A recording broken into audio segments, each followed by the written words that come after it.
दुनिया में भगवान है या नहीं, जब भी यह सवाल उठता है, मैं एक खूबसूरत कहानी को सुनाना पसंद करता हूँ। एक मेजर के नेतृत्व में 15 जवानों की एक टुकड़ी हिमालय के अपने रास्ते पर थी। उन्हें ऊपर कहीं अगले 3 महीने के लिए दूसरी टुकड़ी की जगह तैनात होना था। दुर्गम स्थान, ठंड और बर्फबारी ने चढ़ाई की कठिनाई और बढ़ा दी थी। बेतहाशा ठंड में मेजर ने सोचा कि अगर उन्हें यहाँ एक कप चाय मिल जाती तो आगे बढ़ने की ताकत आ जाती। लेकिन रात का समय था, आपस कोई बस्ती भी नहीं थी।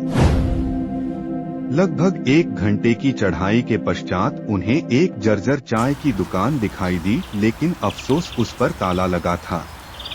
भूख और थकान की तीव्रता के चलते जवानों के आग्रह पर मेजर साहब दुकान का ताला तुड़वाने को राजी हो गया। खैर, ताला तोड़ा गया तो अंदर उन्हें चाय बनाने का सभी सामान मिल गया। जवानों ने चाय बनाई, साथ वहां रखे बिस्किट आदि खाकर खुद को राहत दी। थकान से उबरने के पश्चात सभी आगे बढ़ने की तैयारी करने लगे, लेकिन मेजर साहब को यूं चोरों की तरह दुकान का ताला तोड़ने के कारण आत्मग्लानि हो रही थी। उन्होंने अपने पर्स में से 1000 का नोट निकाला और चीनी के डब्बे के नीचे दबाकर रख दिया तथा दुकान का शटर ठीक से बंद करवाकर आगे बढ़ गए।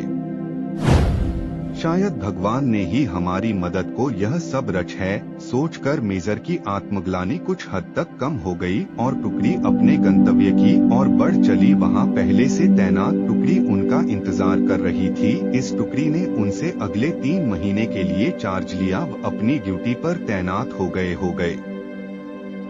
3 महीने की समाप्ति पर इस टुकड़ी के सभी 15 जवान सकुशल अपने मेजर के नेतृत्व में उसी रास्ते से वापस आ रहे थे। रास्ते में उसी चाय की दुकान को खुला देखकर वहां विश्राम करने के लिए रुक गए।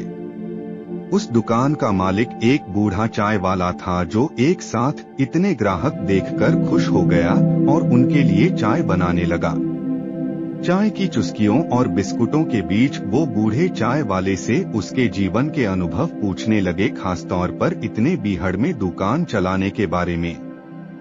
बूढ़ा उन्हें कई कहानियां सुनाता रहा और साथ ही भगवान का शुक्र अदा करता रहा।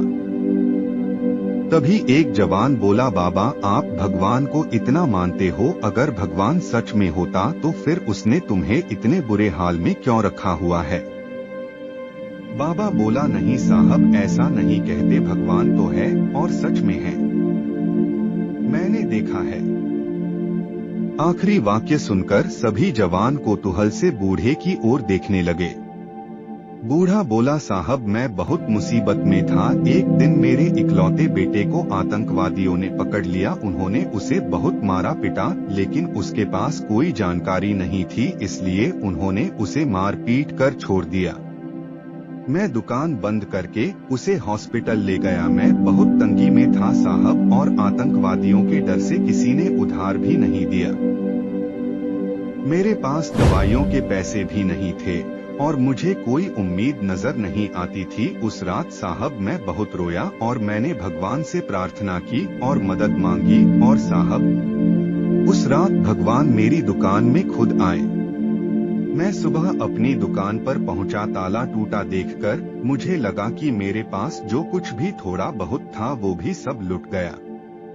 मैं दुकान में घुसा तो देखा 1000 रुपए का एक नोट चीनी के डब्बे के नीचे भगवान ने मेरे लिए रखा हुआ है। उस दिन 1000 के नोट की कीमत मेरे लिए क्या थी शायद मैं बयान न कर पाऊं, लेकिन भगवान है साहब, भगवान तो है। बूढ़ा फिर अपने आप में बड़बड़ाया। भगवान के होने का आत्मविश्वास उसकी आंखों में साफ चमक रहा था। यह सुनकर वहां सन्नाटा छा गया। 15 जोड़ी आंखें मेजर की तरफ देख रही थी, जिसकी आंख में उन्हें अपने लिए स्पष्ट आदेश था, चुप रहो। मेजर साहब उठे, चाय का बिल अदा किया और बूढ़े चाय वाले को गले लगाते हुए बोले, हाँ बाबा, मैं जानता हूँ भगवान है और तुम्हारी चाय भी शानदार थी। दोस्तों, सच्चाई यही है कि भगवान तुम्हें कब किसी का भगवान बनाकर कहीं भेज दे, ये खुद तुम भी नहीं जानते। भगवान को शायद यही मंजूर था कि आप मुझे यह प्रश्न प्रेषित करें और मैं यह खूबसूरत कहानी आपके साथ बांट सकूं। उस लेखक को आभार के साथ जिसकी यह कहानी है।